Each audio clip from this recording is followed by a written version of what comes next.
so, doing multiple advocacy-based work. Emily, do you want to introduce yourself? Yeah, my name's Emily, and I'm the intern here at Standpoint throughout the whole school year. I'm a student at the University of Minnesota right now, almost done. I have one semester left, pursuing a dual master's degree in social work and public policy.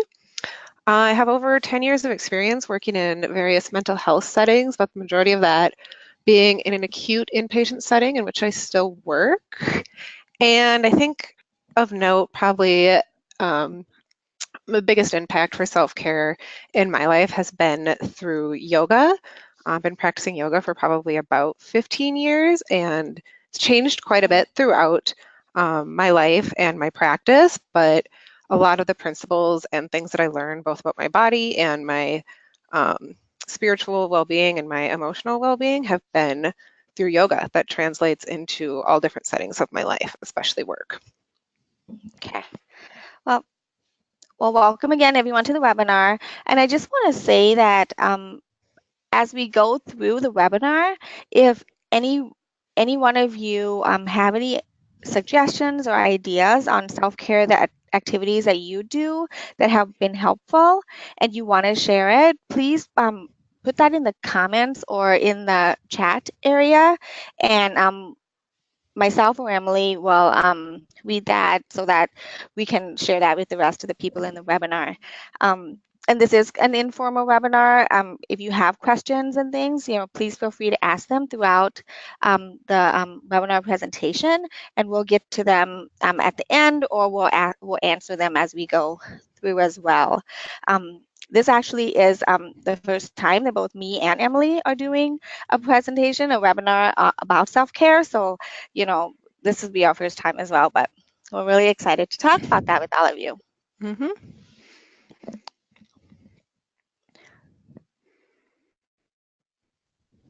So some of the learning objectives I want to start off with and kind of share. We're going to talk about, why should we self-care?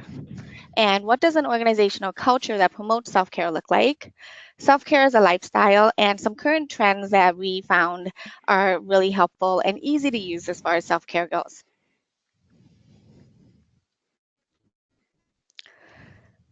So for myself, I have a background in advocacy for over 20 years this past October. And when I look back into my early years of being an advocate, and I can totally reflect that self-care was not something that I focused on in my early years. So what I found, though, that over the years, it has become more important for me to practice self-care.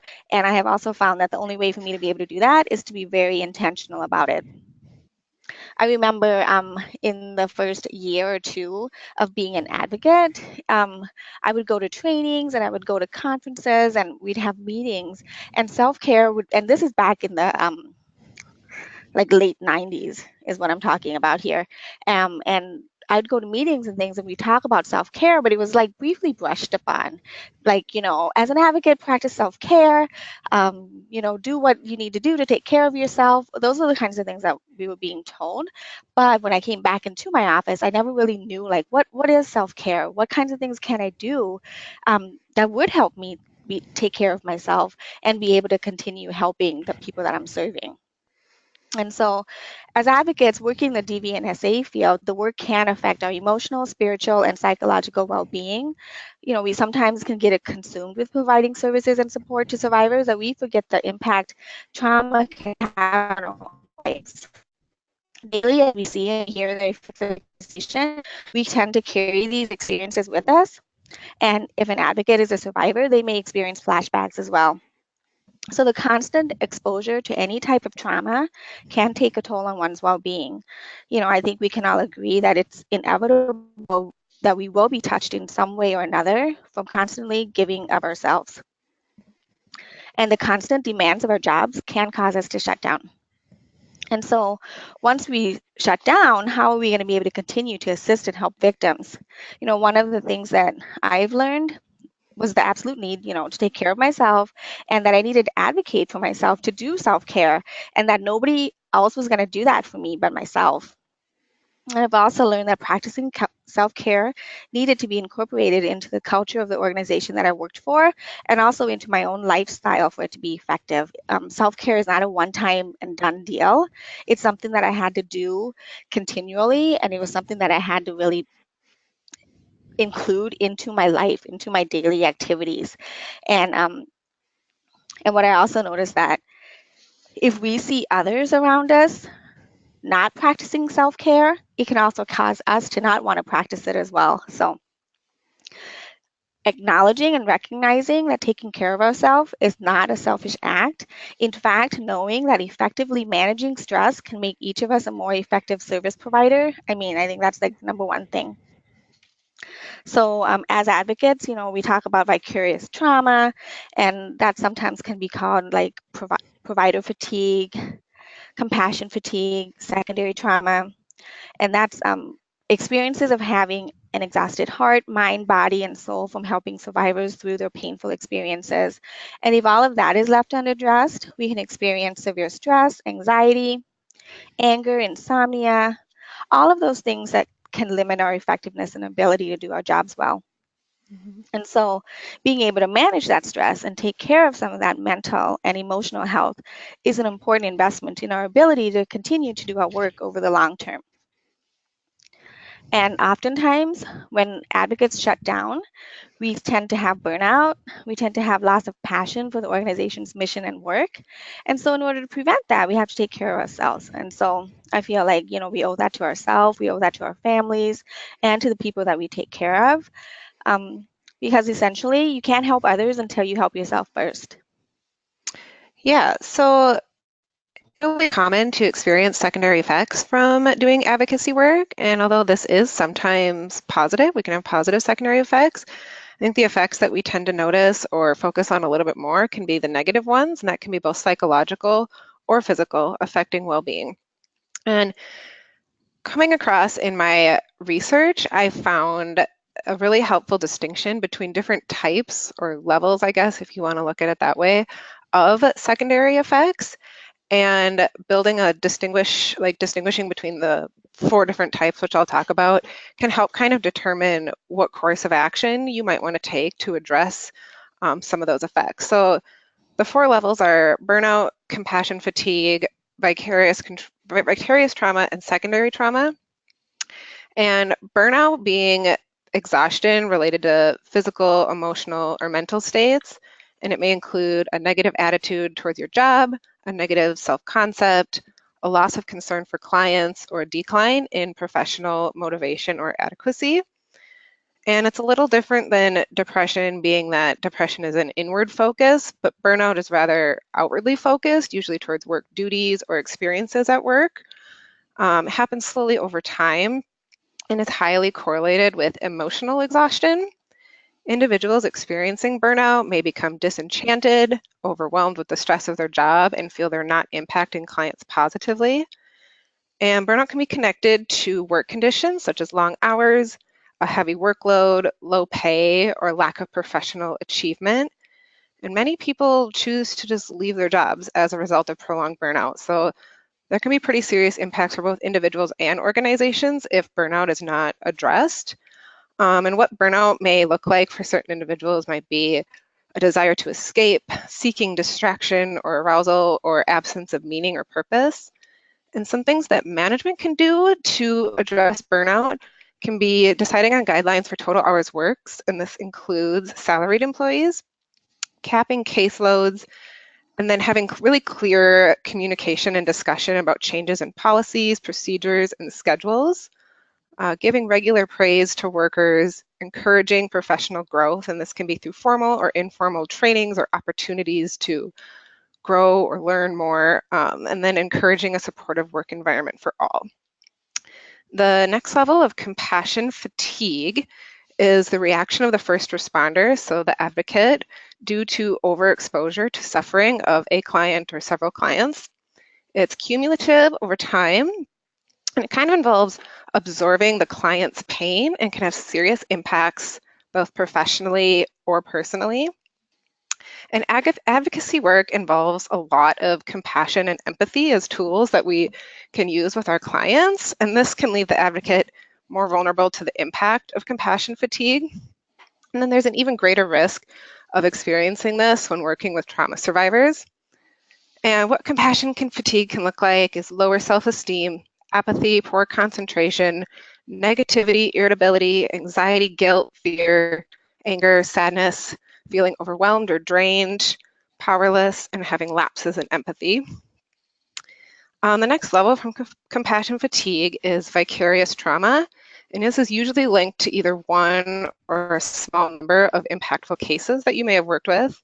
Some of the effects experienced here might be emotional numbing, social withdrawal, work-related nightmares, loss of sense of spirituality, a negative view of the world, reduced sense of respect for clients, having no time or energy for yourself, feeling that you can't discuss work with family or friends, or that you talk about work too much, like you can't escape, a sense of disconnection in relationships, cynicism, increased absenteeism from work, and less interest in experience reflection, like on your experiences at work, and behavioral changes that you could experience in vicarious trauma would becoming judgmental of others, tuning out, having a reduced sense of connection with loved ones or colleagues, feeling cynical or angry, and avoidance of social or work contact.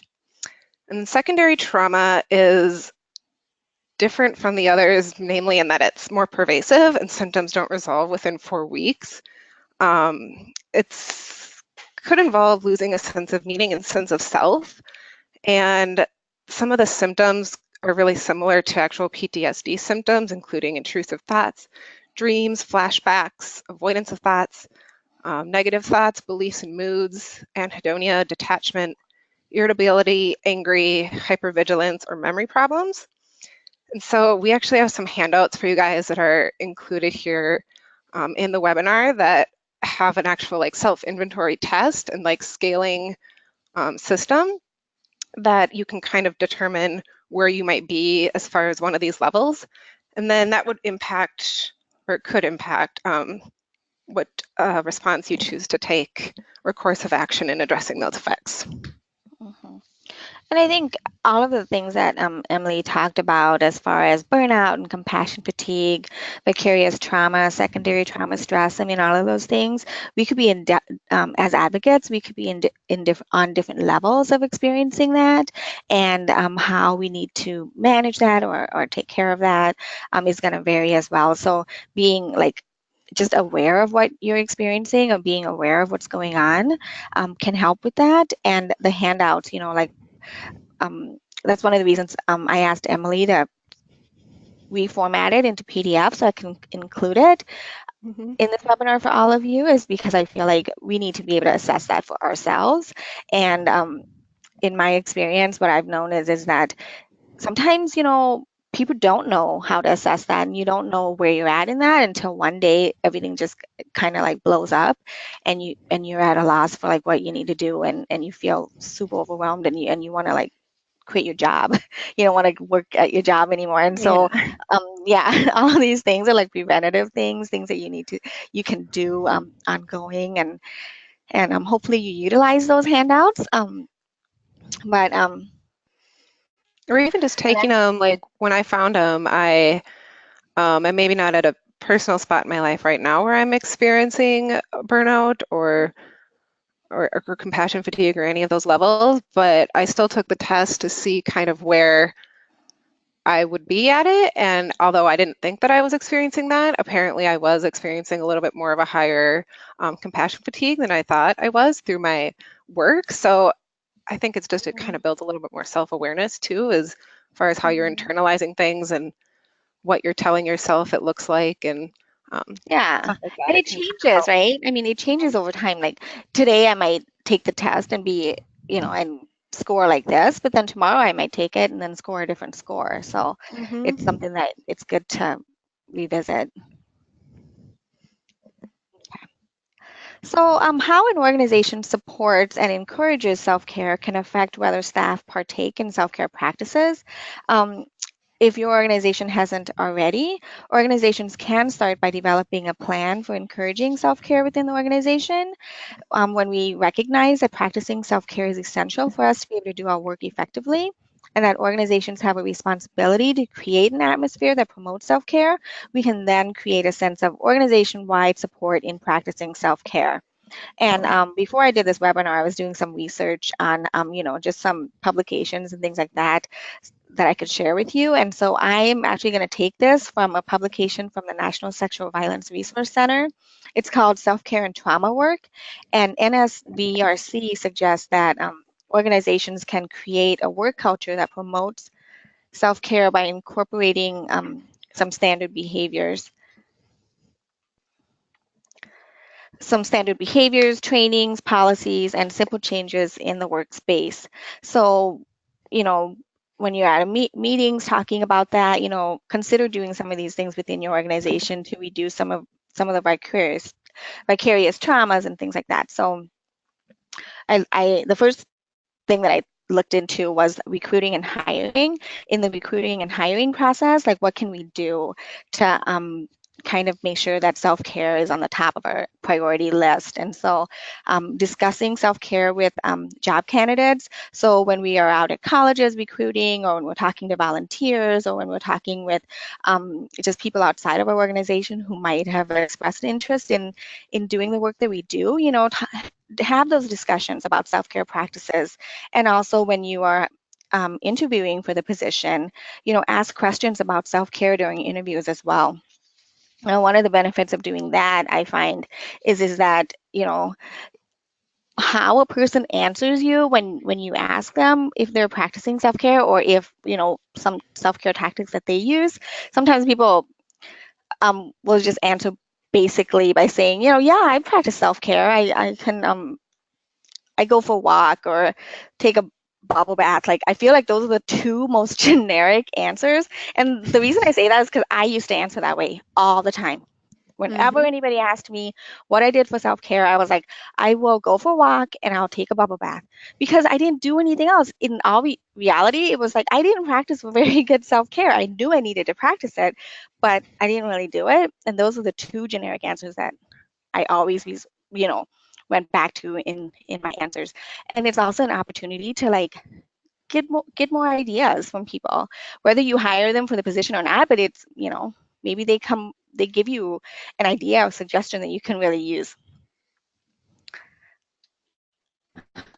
In orientation and in training, including a section on self-care and staff orientation is always really helpful as well. That also lets new staff know that self-care is priority in your organization, and that not only are we talking about it because we want you to know about it, but we're talking about it because we want you to practice it, and we want you to engage in that behavior. So, and also not only are we going to talk about self-care in the staff orientation process, but developing and delivering regular trainings on self-care topics, and this could be during the monthly department meetings, it could be in the all staff meetings and trainings, it could be done, in a variety of different ways.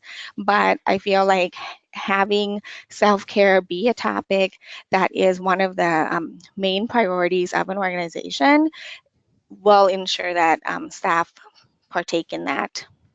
Yeah, and I think it's really important that especially in organizations, the more, we talk about it and the more we do Mm-hmm. it and model those behaviors and actually take time and make it a priority, the more just normal and every day it's going to seem, until it's just completely seamless with what everybody is doing within an organization every day and the work that's being Mm-hmm. done. So it may feel like cumbersome and awkward at first to either In the do them beginning, yep. individually or Mm-hmm. like to have them in meetings, and it may seem really like, okay, yeah, whatever, here we go again. But the more, it comes more commonplace, and then it just becomes the way of things, and it builds really healthy Mm-hmm. I behaviors. mean, yeah, that's a good suggestion, Emily, because I feel like in the advocacy field, like that's what we're trained to do, is put out fires. Like, as an advocate, that's what we do, is like we handle crises, and we respond, instantly to this and that, and we have like, okay, so if this happens, these are some of the things that we can do, and whatnot. But when we really, really think about self-care, like that's not something that as advocates we really think about, or it's not like a crisis response for us as far as self-care, you know. And so Hmm.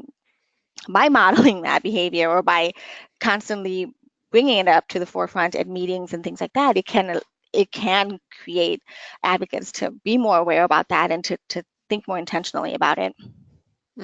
Definitely. Yep.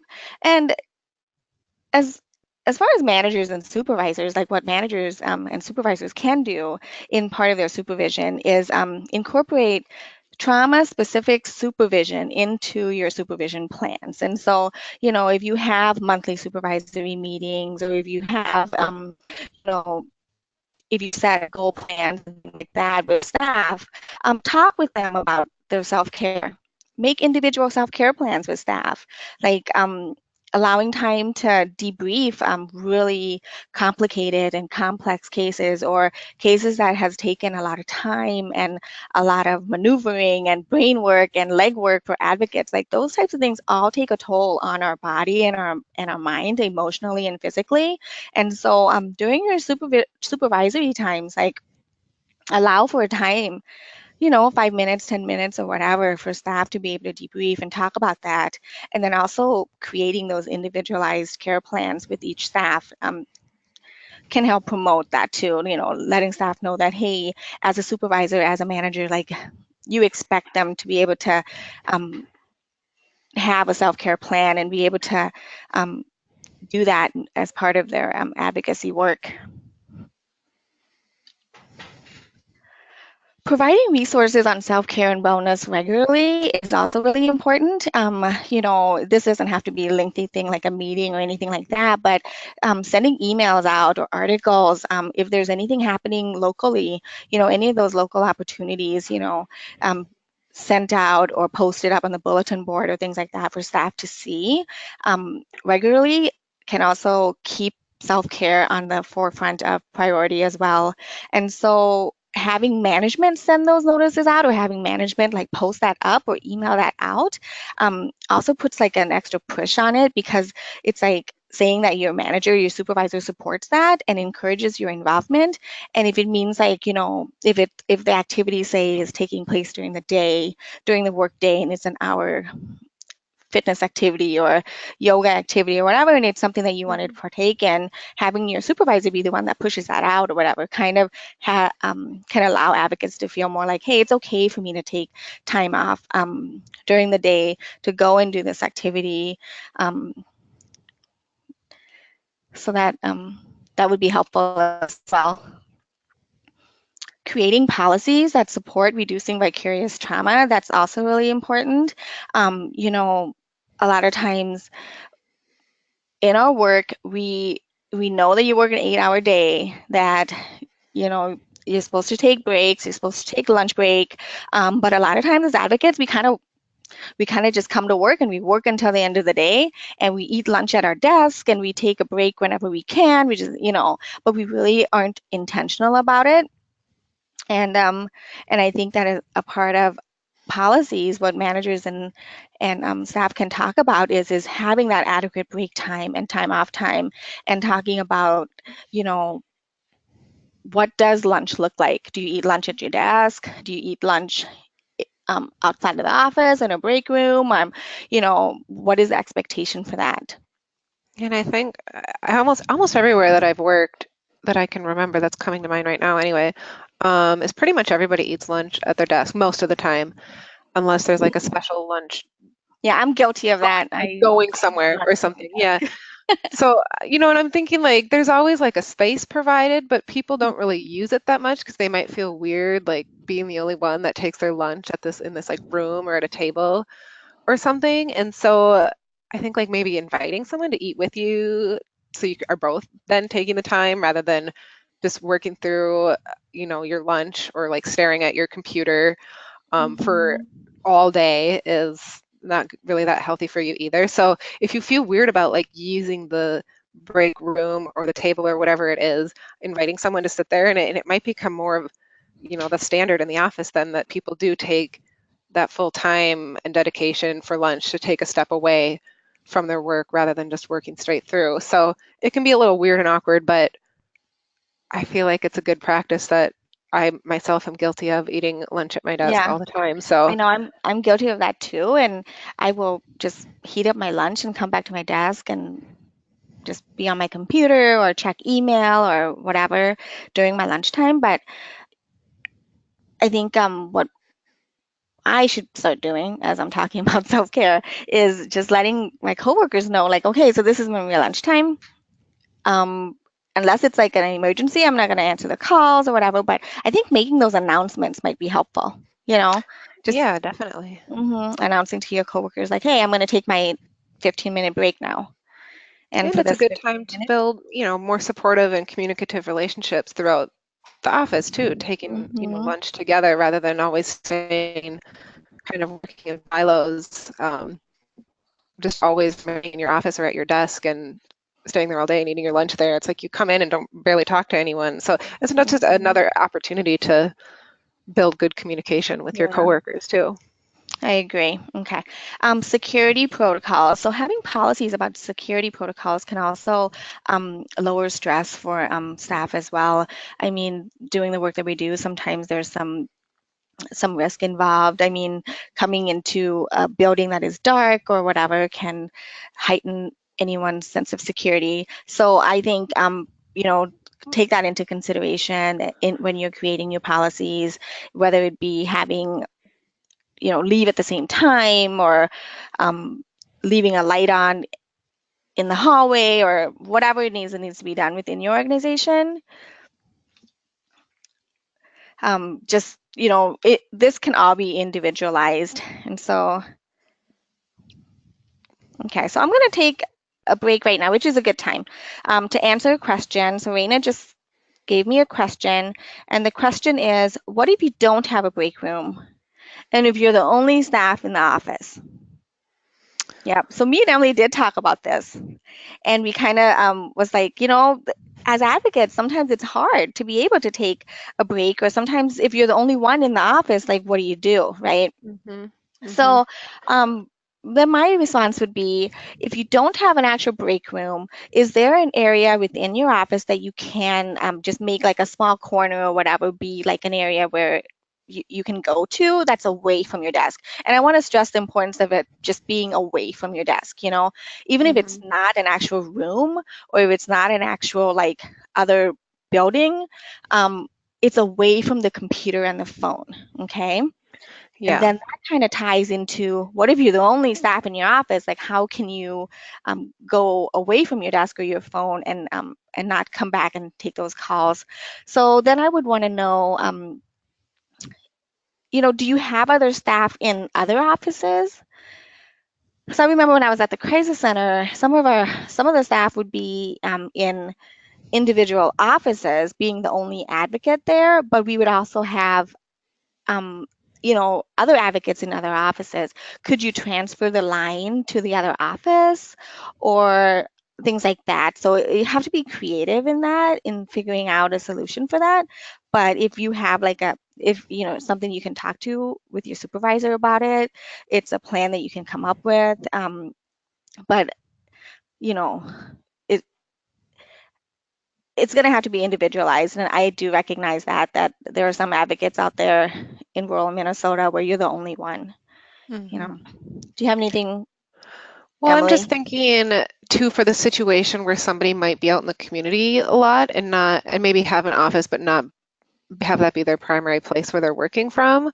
I know that I've Mhm. heard from a lot of friends or other coworkers that have had a job kind of that nature, and they end up like eating lunch in their car a lot or just on the go, and how maybe sometimes that is necessary just for time, like if that becomes a habit. So finding some place, I know some of my friends have gotten creative and finding like community spaces like that are free, Mhm. like because we can't all afford to go eat out or sit at a coffee shop or something every day for lunch. But um, I know a friend of mine would eat lunch at a library, a public library that she was around a lot. So I don't know if it's context specific, but trying also to avoid the habit of your lunch break, then just also just being a part of your go go go work like kind of routine and finding actual time to sit down and enjoy that and make it as much of a break as possible.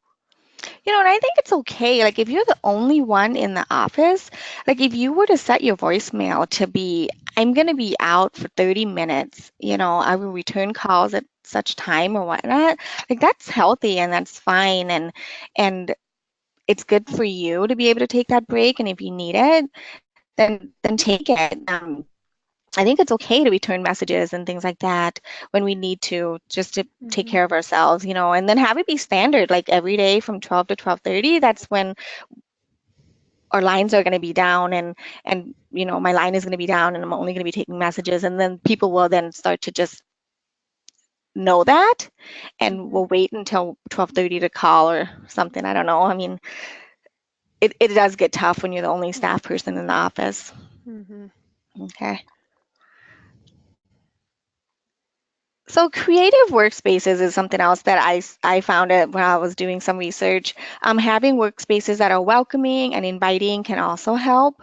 Um, so to start an organizational practice of creativity, when creativity is diminished, people often feel helpless and hopeless and start to think that what they're doing is not making a difference. Therefore, stimulating and fostering creativity helps to renew that sense of achievement, and it's vital for your workplace production. So, for example, decorating your office or workplaces to reflect your personal style.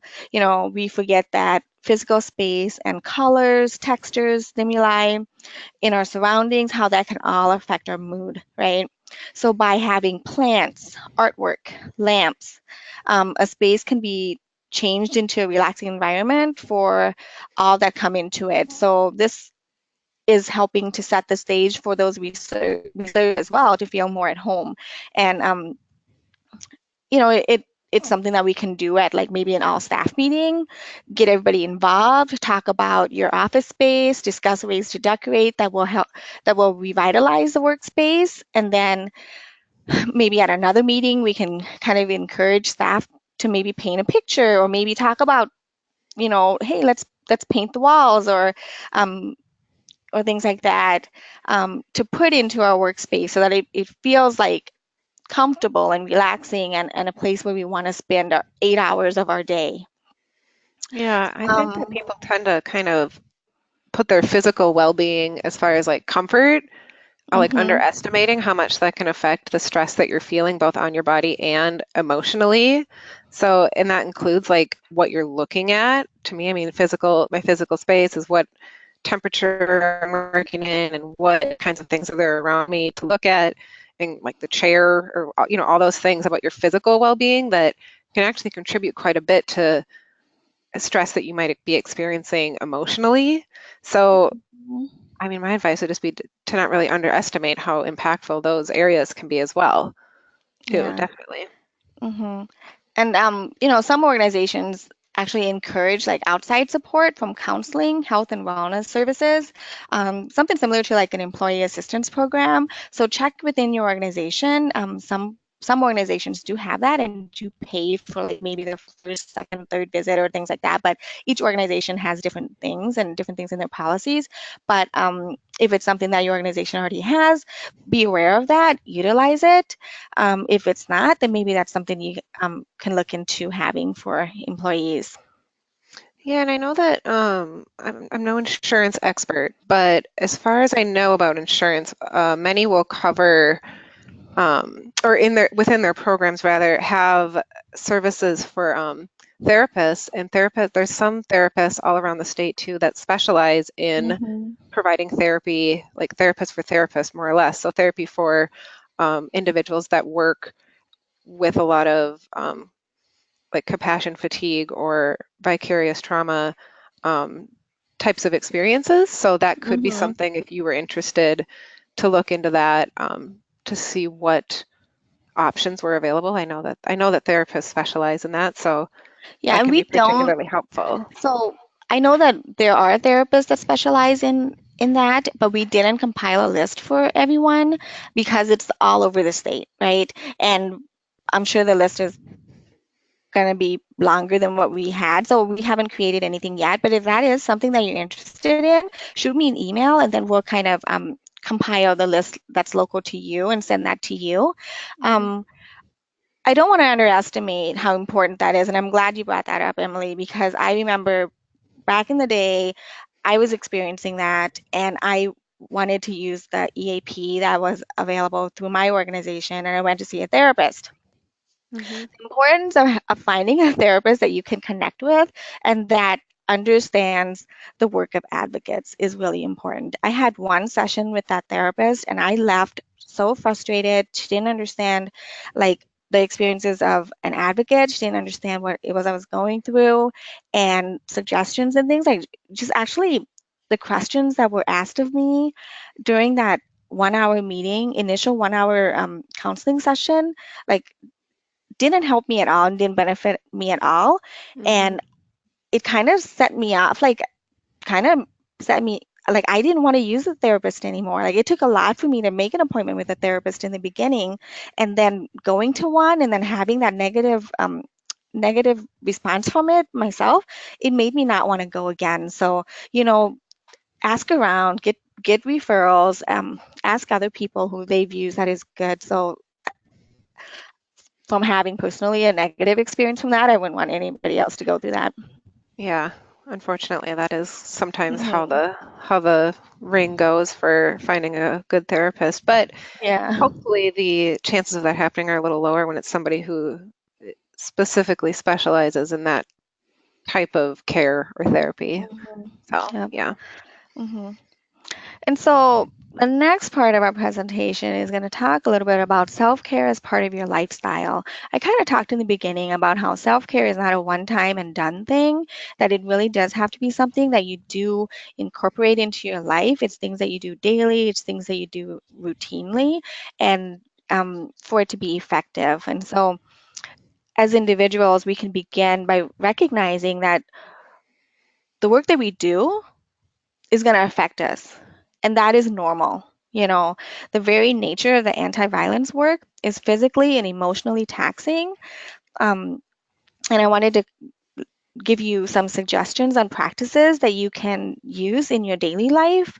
And remember that when you tell yourself, I don't have time to do any of this, like I'm too busy, I don't have time, then that is exactly when you should take the time. Like we are all busy. You know, everybody has the same number of hours in a day, everybody has the same number of hours in a week. And what we decide to do for ourselves, like we have to prioritize all of that, and we have to say no for ourselves at what it is that we need, but then to prioritize it and to really allocate that time to do that. Because if we don't, what I notice is that if I don't put that on my calendar, or if I don't decide that that is something that I'm going to do that week, then it usually doesn't get done. And so um, I'm really old school. I have a smartphone, I have a laptop. I mean, I have all of that stuff, but I'm still really old school when it comes to prioritizing my time. I carry a planner around with me, and in my planner, I really do allocate like time for my my children. I allocate time that I'm going to take for myself, and I allocate time that I'm going to do my schoolwork. Because not only do I work a full-time job, but I also have children, and I also have a home life, and I also go to school. You know, for a master's. And so I'm really busy and I take care of my mom. And if I don't block off times to do a lot of these things, I find myself like overwhelmed and I don't know where to begin my day. And that might not be everybody, but for myself, I know that that's my style. I know that that's what happens to me. And that I have to have this in a calendar and an agenda. Otherwise, the day is gone and I haven't done anything. And then that just added more stress to me. So, Definitely. Definitely. yeah. So the following practices that I'm going to share and Emily is going to share can possibly and hopefully help you to, come back to your workday refreshed and renewed by doing some of that stuff. So you can start by being present.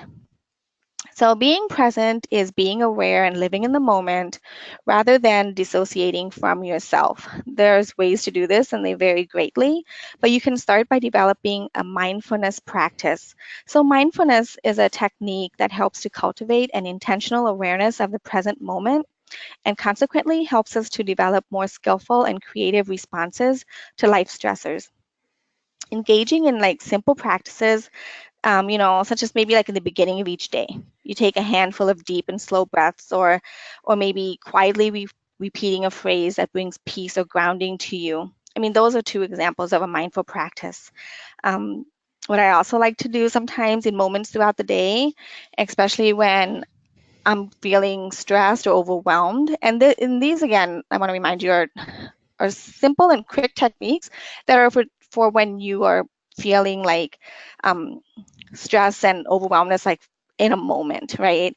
Obviously, some of these things aren't going to help if you need to seek a counselor and things like that. But for me, just some of these quick and simple techniques work. So if I'm feeling overly stressed, overwhelmed in the office one day, what I might do is I'll go, I'll shut my door, close my eyes, or maybe just, have an unfocused gaze on something.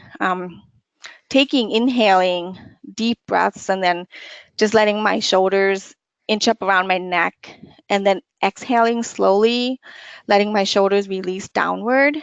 So I do this a few times, and each time I notice how my body feels in that moment. And just by having that awareness of the feeling in that moment helps me to ease feelings of tension. And that way I can go back and revisit a task or a project with a greater sense of calm. And this activity usually takes me like 3 minutes, 4 minutes. I might do more if I still kind of feel edgy or I feel like my heart's racing too fast or whatever. I might do more of those breaths because that really does help my heart to calm down. So Mhm. just depending on how much you need, it could be from 3 to 5 minutes or whatnot. But I mean, that little task alone has helped me on numerous occasions.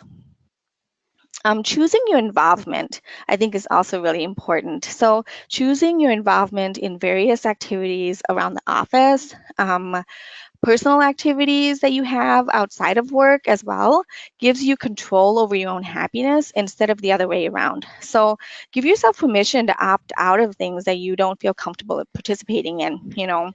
This can help free your mind and your heart of extra stress. Another thing is choosing to maintain a positive outlook.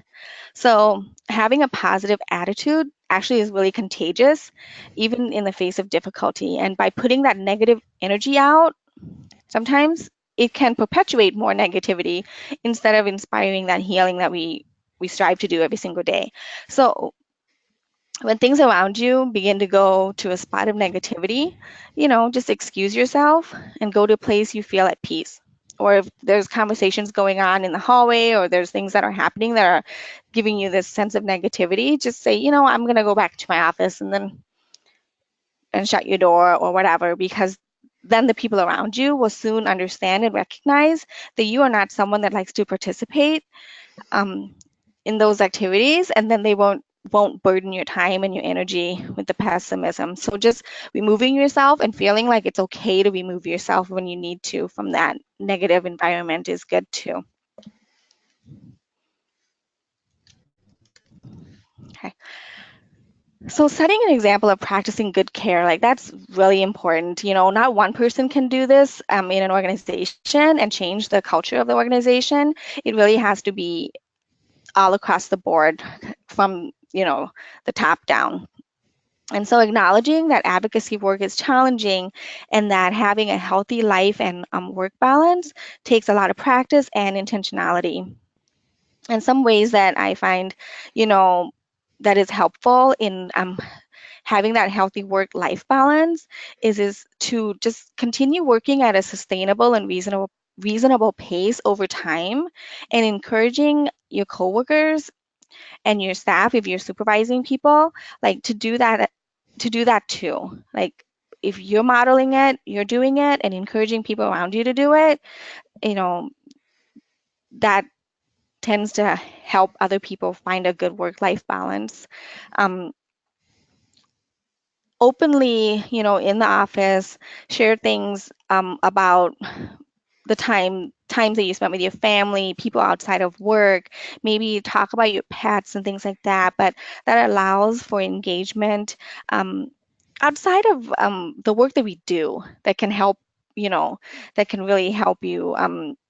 In practicing that self-care and giving you that balance. So, and another really important thing is taking the time that you are allocated off. So in our work, we are given, you know, sick leave, we're given vacation leave, we're given some personal days and things like that. I think it's really important that we take time out of our life and take that out of our work and take it to do things for ourselves personally.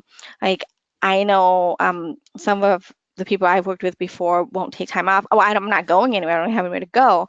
Well, the thing is in taking that time off, you don't really have to go anywhere. You can take that time off just to be at home or to do something personally for yourself. I mean, that's what the time is for. And so instead of just accumulating the time, like take some of that time, even if it's to stay home and binge watch a movie or whatever it is that you want to do, but take time for yourself. A staycation. Yeah, staycations. Those are cheap. Those can be cheap. They can be. They can be. They could be. You can make them Hmm. expensive too, I'm sure, but they could be cheap. Yeah. So I have a few list of things that you can do both from so bottom up too on an individual level for yourself that are good within the workplace, as well as hopefully stimulating culture change within your workplace on a broader scale. So setting boundaries for yourself can be really, really important. Refraining from either sending or responding to emails after work hours, refraining from working late from the office or bringing work home with you from the office. Try not to schedule meetings that are after hours and avoid multitasking. So these are things that anyone can do on an individual level. Super important if a manager were to do these or a supervisor. Modeling that this behavior is encouraged, setting more boundaries between work and other activities that you have going on in life.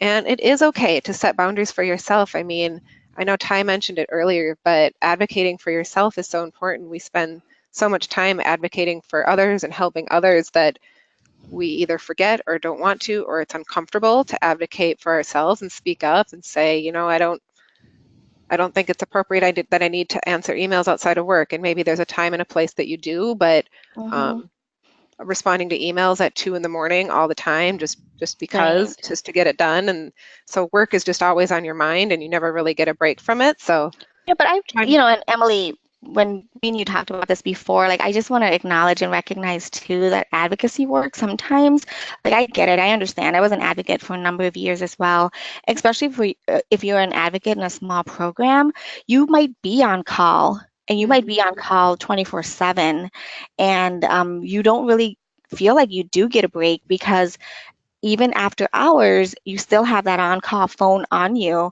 and you're expected to answer that phone and respond to calls and things like that. And so, I mean, I understand. I get that sometimes we're not able to say, I'm not going to answer my phone after work hours, or I'm not going to, Sure. you know, on the weekends, I'm not going to respond or whatever. Like sometimes you can't say that, and sometimes you can't do that. But I think that in talking with your supervisor, maybe there's an opportunity to like rotate with another coworker from another office or whatnot, but trying to come up, being intentional about that and thinking about solutions to some of those issues that is never going to change. As an advocate doing this work, that's we all know that, domestics happen 24 hours a day. It doesn't only happen between the hours of 8 and 4. And so knowing that, talking to your supervisor about that and finding ways to be able to, at least if you can't do that every single day, but having, maybe a week in a month where you can take a break from that or just something like that. But I mean, like I said, all of these self-care things has to be individualized to each person and each program. Hmm. Hmm. Definitely. So leaning into that a little bit too is setting boundaries and expectations as far as the amount of work that you're doing. So if possible, negotiating caseloads. So sometimes it's not just an equal division of everybody has 5 or everybody, does the same X amount of work, and recognizing that some cases or clients might be a little more difficult to work with, both time-wise or energy-wise or emotion-wise, and taking the time to recognize that, and that somebody maybe has fewer, doesn't have the 5 caseloads or something that their coworker might have, but that Mhm. there's just a more even distribution as far as the weightiness of each one. And realizing that there's always going to be more work to do. So having open communication about what realistically Mhm. can be cut from your work schedule, so not to overburden and worry about all of the things that always need to get done, prioritizing what really does need to get done and what can maybe wait or take a little bit longer of time. Some things that managers can really do to support, or that coworkers can do to support each other, is really having the good communication, offering support when other people are maybe having a hard time navigating a situation, and debriefing after difficult situations. The more that you offer support and that people offer support to you, and that supervisors build um, a culture of support, then the easier hopefully it will be to come to work and do that you're sharing in that, and not just coming to work all on your own and going through that. Mhm. And actively promoting and modeling self-care. I know we've said it several times, but anybody can do this. Anybody can promote and model their self-care. Supervisors doing it, especially important, not just to preach that we should all do self-care and then never modeling that themselves. And reducing the stigma for those that do choose to engage with either the policy or just in self-care, and not looking at it as stealing time from the company, or that they're being selfish, or it's not okay for them to take 10 or 15 minutes and do whatever that is they need to do for themselves. There's a lot of stigma around that in a lot of workspaces, that it's a negative thing. So working to kind of change that around, and that it actually is a positive thing that is encouraged and supported.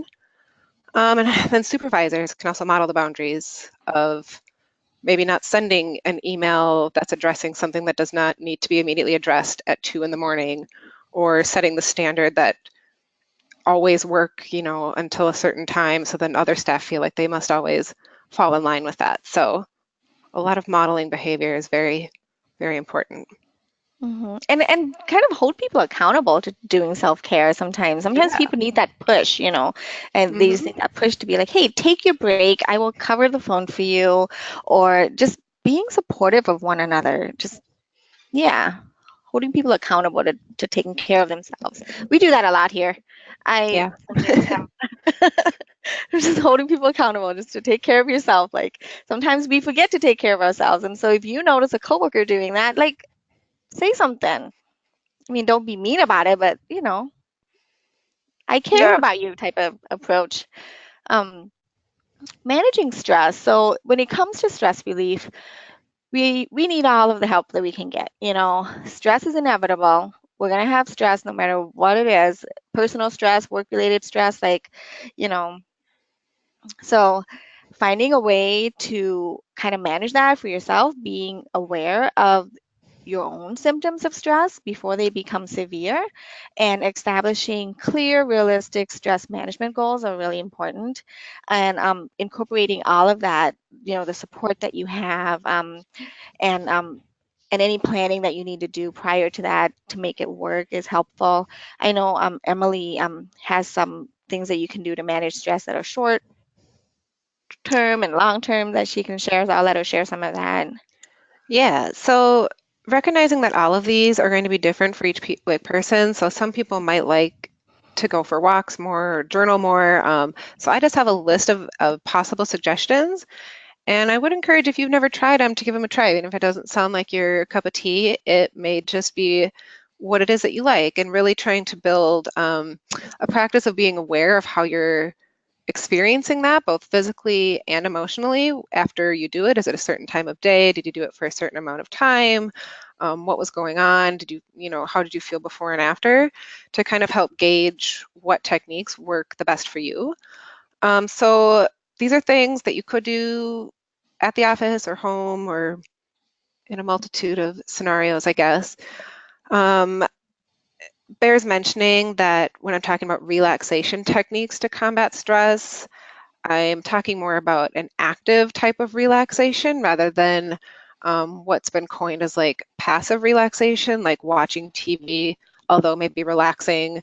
If that's the only form that you're doing, it's unlikely to really reduce stress in the long run. So giving an active energy and effort towards these relaxation techniques. So the first one being breathing techniques, and there's so many out there, YouTube, books, there's tons of different styles of breathing techniques. Mm-hmm. So the main purpose or goal in doing a lot of these breathing techniques is to activate the parasympathetic nervous system, and I won't try and get too like biological or anatomical, but essentially when you're stressed, your sympathetic nervous system is heightened and you've got more of a fight or flight response to things. You might have like sweaty palms or just feel a general sense of agitation, physically or emotionally, really irritated, just really the opposite of calm. So breathing is like an active way to actually activate the parasympathetic nervous system, which is the other one that calms the body down.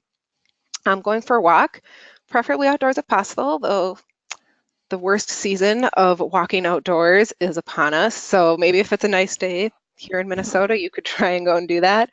Otherwise, finding like, I don't know the best word for it, like an indoor outdoor space, like an indoor garden. I know that some of those exist.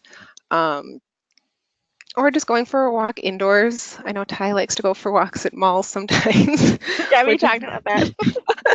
which is not my thing. That's a little too stimulating for me, but some people respond, more to that stimulation and having things to view around them in that regard. Well, for And me, like when I see, even now, like this is the holiday season, people are out shopping, it's super busy, right? But for me, I like that hustle and bustle. I like hearing the holiday music, okay? And I like seeing everybody busy shopping and doing their thing and whatnot and finding good deals and things like that. So if I'm in a good place, like I can go to the mall and spend a couple hours and feel good. But obviously, if I'm not in a good place, if I have like a ton of things in my to-do list yet left to do and I go to the mall and there's long lines, I mean, again, it's knowing yourself, knowing what works for you. But yeah, going to a mall and sometimes walking indoors in a mall because mhm, I don't like cold weather and I don't like bundling up and walking outside. Like that helps me and I am able to get my exercise. so that, yeah, it just goes back to attesting being aware, because I'm definitely on the opposite end of that spectrum where I avoid malls at all costs, at all times of day. I can't handle it. So I'm definitely Yeah, more there's of a lot a, of people like that too. yeah, yeah. So, just being aware of what you're responding to. Yeah, I mean, Um, didn't we talk about sleep and stuff too? Like that can help manage your stress too. Yeah, yeah. Well, that's not an active activity that I've got here, but sleep is something that I Mhm. prioritize way above most other things as far as my physical well-being. And it's only now in like the last year that I've actually given the time and space to trying to sleep 9 hours a night, if possible. 9 hours is Mhm. apparently my set body time for that.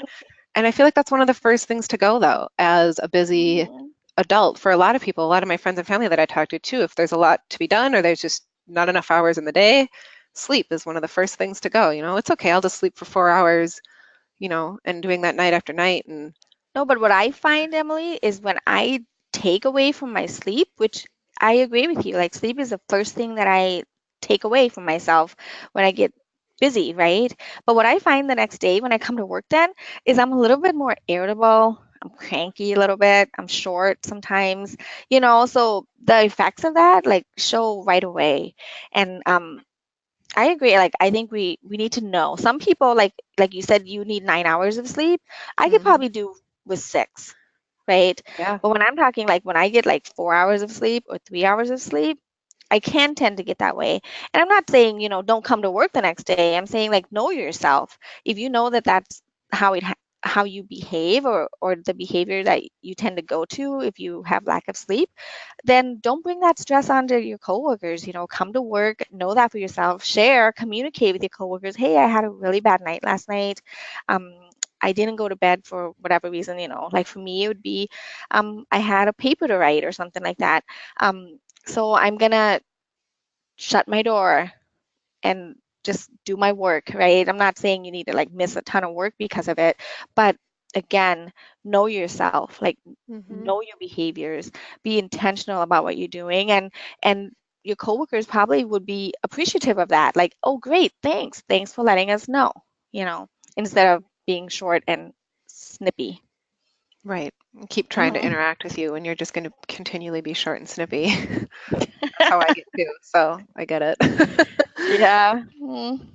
I got a few other things as far as short things that you can do to manage stress, is one of them being visualization. So some people prefer guided imagery, me, and some people prefer actually just like literally thinking of themselves as being in a calming place.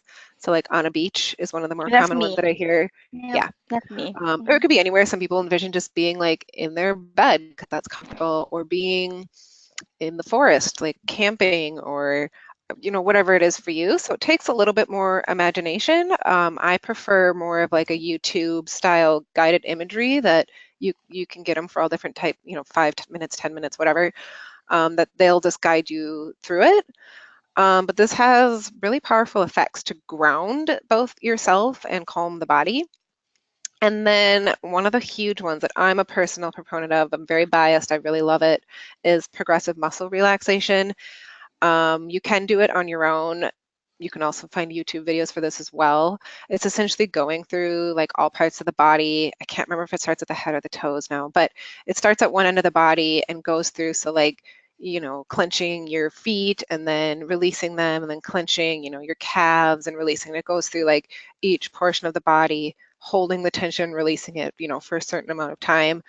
And it's just really lovely. And it has, I'm not sure the science behind it, but it does really good things for me in my experience. So I know a lot of other people that really enjoy it too. And then as far as building a more long-term or sustainable self-care pattern, is really prioritizing, which we've said several times, but it's super important to make it a repeated effort and not just be reactionary. So it's not just always reacting to what's stressful right then and there, or the big issue, although that is important. But Mhm. if that's all that you continually do, your stress overall is very unlikely to go away. And the more you just focus on responding to or reacting to a stressful situation, you're actually just giving more time and energy into that situation or those feelings and spending more time there. So to truly build a more sustainable self-care lifestyle is finding and focusing your energy on self-care things that bring you joy and happiness rather than just running away from short-term stress. So it's trial and error for some people if you don't really have any things that you know of that work for you. Self-care, I mean, like I mentioned at the beginning of the webinar, yoga is a big thing for me that actually brings me joy and happiness. So I don't just go and practice yoga, after a stressful day, though sometimes maybe, but making it more of a thing that I just do because I really like it and it brings me so much joy. So finding whatever it is for you. And a good place to start if you maybe don't know where to start is to establishing self check-ins. So this can be one way to build up habits of incorporating self-care into your daily practice. And I know that there's quite a few apps that can support this. Like I know I have a water app that reminds me to drink water. Like I log it in, and if I don't drink within 4 hours, it'll like send me a little notification to drink some water. You can do this for like all sorts of stuff. I mean, you can track sleep and food, and you can do so many things. Or you could just set up push notifications on your phone that you set up yourself, prompting you to do X, Y, or Z throughout the day. Some people really respond well to journaling. So you could set up a self-check-in style of journaling either in the morning, middle of the day, or at night. What did I do for myself today and how was it? Or setting a plan for yourself for the day, for self-care, and seeing, how that goes through journaling. And then some people just prefer like actual physical checklists, like printing out a piece of paper, writing down, what kind of self-care things you want to do for yourself that day or that week, and, getting the gratification of physically checking it off. So just some ideas of ways to start incorporating self-check-ins for yourself for throughout the day or week to make sure that you are incorporating some different strategies of self-care. And I think another important thing that we can also do is just to remember to stay in contact with the important people in your life, like the important people that provide you support and can that really get you, it's like they're your people, right? So remember to stay in contact with them. And for me, again, like I said, if I don't, for a while, my mom lived in Michigan, and so she moved into Michigan like a year and a half ago in July, and I think of myself as like an awesome daughter, but apparently I wasn't. So she called me one day, like 3 months after she moved to Michigan. She called me and she's like, "Why don't you ever call me?" And my mom is like one of the hugest people that is a support system for me.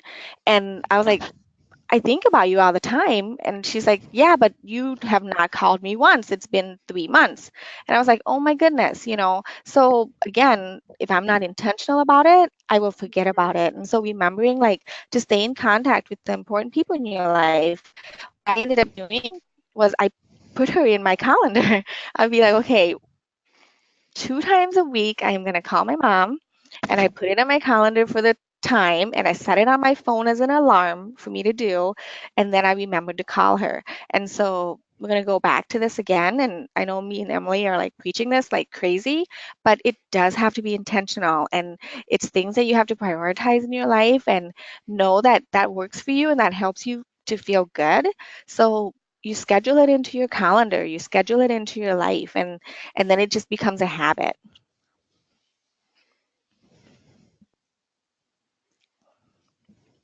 Yeah, so sorry to interrupt you there, Emily. No, you're good. That was what Mhm. I had for long-term stuff. Oh, okay. Yeah, and just again to talk about some of the personal strategies of self-care. Emily talked a lot about some of that stuff, but there's some physical. She talked about the active, so the physical strategies like going for a walk, sleeping, um, getting medical care when you need it. Dancing, swimming, if that's what you like to do, but getting that exercise. Those are all examples of physical strategies for self care. Some of the emotional strategies, like, remembering to laugh, and cry if you need to sometimes. Like, sometimes it just feels good to cry, right? And if you're angry, like expressing that outrage and doing it in a healthy way, like that's good too. And playing, like play with your nieces and nephews, play with your kids, taking 10, 15 minutes a day to like actually play and be active and have fun and actually like take yourself, out of the actual moment and be able to just enjoy the people that you're around is good for our emotional health. Um, Hmm. Psychological, Emily talked about journaling. You could read if there's a book that you really like, or self-reflection is good too. Sometimes I like to just sit outside and do nothing, like just sit outside on my porch and look at the trees and the leaves and whatever. Like just taking that time to reflect on nature or just to um, let your mind wander a little bit too is good for your spirit. Hmm. And again, workplace and professional environment, like, remember to take those breaks, talking with the volunteers, talking with other staff members, set those limits, balancing your time, making sure that you allocate enough time for all of the things that you prioritize in your life. And then also, making your workspace, like what is comfortable for you, what is soothing for you. Finding that just first off, like you really have to know what's going to work for you. Okay. So, one other thing that we did look into, and we did do some research in this, is some of the trends in self care nowadays. So, I mean, there's so much when I Googled this, like blogs about self care. There was a lot of like applications that you can download into your computer, into your iPhone, or into your Android or whatnot. There's lots of videos on YouTube, lots of online videos that talk about self-care, and those are all Googleable as well. So go into YouTube, do self-care stuff, and then you'll see a bunch of videos pop up when you have time. So Mhm. podcasts, like I listened to some podcasts on self-care that I felt were really good. So those are all just some examples of some of the trends that are going on right now as far as self-care. And with technology nowadays, like you can find information on all of this stuff online, like easily within seconds. So Yeah. It's yeah, amazing the we amount of stuff that'll come up. I do have uh-huh. one mention, though I haven't actually read it. I'm waiting to get my hands on it. Is a book that I came across. If anyone's Mhm. interested in addressing more culture change within nonprofits, I guess specifically, it's called Happy Healthy Nonprofits. And I did listen to a podcast though with the author, and it's really, really interesting. If you just type in Happy Healthy Nonprofits podcast, it should come up, and it's free. Um, I just listen to it on my computer. I'm sure you could do it on your phone or what have you. But if that's a particular area of interest as far as how to incorporate more self-care into nonprofits in general and reducing burnout and turnover and Mhm. addressing those types of issues, I may say I recommend it. I haven't read it, but from the podcast and the book reviews and book information, it sounds like a really valuable resource. Yeah. Yeah, there's lots of resources out there, and again, like I said, it's just easy to find some, but I haven't really, like the books and stuff that you mentioned, Emily, I haven't read that neither, so I guess we'll wait and see when that comes out, and then we can kind of look into that. Emily did do some research. Oops. Emily did do some research and found some apps for self-care specifically, and Mhm. she went to the work of putting it into a nice little chart for everybody. So most of the apps are free. They Mhm. don't cost anything, and they're compatible for both the iPhone and the Androids. And so, the things that you can try, again, like we said, you don't know if it's going to work for you until you try it. Um, I'll let Emily kind of talk about each app individually. And this, I was not able to include this as a handout in the handouts because we're limited to only 5 handouts per webinar. But this chart, of course, is in the PowerPoint, so you can utilize the chart in the PowerPoint if you wanted to, you know, pursue like downloading it. Yeah, disseminating it Hmm. to your Hmm. peers. I think the most notable of these apps are Headspace and Calm, which are both, if I'm not mistaken, some of the highest rated apps in general for 2017, particularly the Calm app. So it's has like all sorts of features. I think a lot of what I've heard people use it for mainly is like for sleep stories. So it's like somebody narrating a story for you.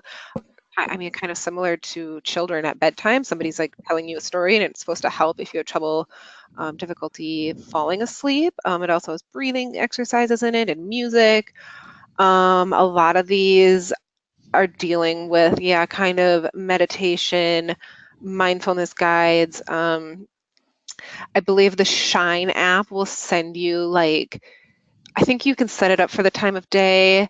And also if you want it to be on a text, like on your phone or through Facebook or like through the app, it'll send you little like positive messages or affirmations for the day that are just like nice and kind words to just hear.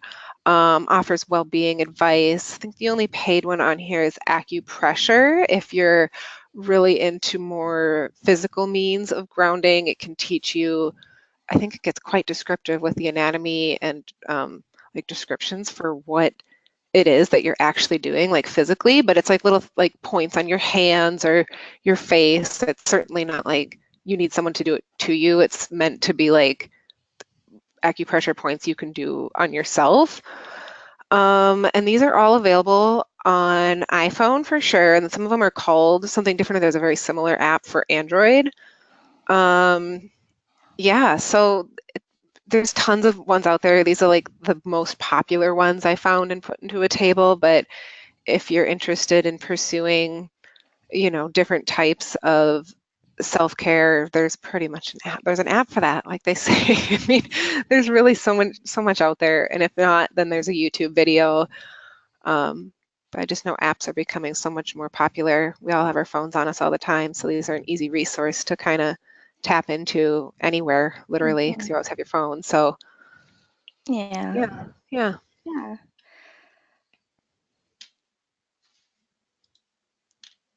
All right. So, that is all that we have today on self-care. If you have any questions or comments, my contact information is on there. Emily's contact information is on there. You can also, email us, call us, ask us any questions afterwards if you have any. But that's what we have. That's all we have for today. And so thank you so much for joining us.